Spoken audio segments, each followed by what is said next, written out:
পুরুষের শুক্রাণুর গুণমান নষ্ট হতে পারে মানসিক চাপে। আপনি অযথা চাপ নেবেন না, কারণ চাপের কারণে আপনার মানসিক ও শারীরিক অসুস্থতার সাথে সাথে কমে যায় আপনার শুক্রাণুর গুণগত মান। তাই অযথা মানসিক চাপ নেওয়ার প্রয়োজন নেই। সাম্প্রতিক গবেষণার মাধ্যমে এই তথ্যটি প্রকাশিত হয়েছে।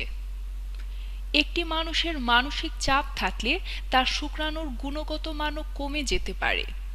এই মানসিক চাপ আবার কমিয়ে দেয় সিমেনের ঘনত্বকেও, যার ফলে শুক্রাণুর ডিম্বাণু নিষিক্তকরণ ক্ষমতাকে নষ্ট করে দেয়। যেসব পুরুষ মানসিক চাপে থাকেন, ইজাকুলেশনের সময় সেই পুরুষদের শুক্রাণুর ঘনত্ব কমে যায় বলে জানিয়েছেন গবেষকরা। আবার যে শুক্রাণুগুলো সৃষ্টি হয় তার অনেকটাই নষ্ট হয়ে যায়, অর্থাৎ পুরুষদের মোবিলিটি থাকে না।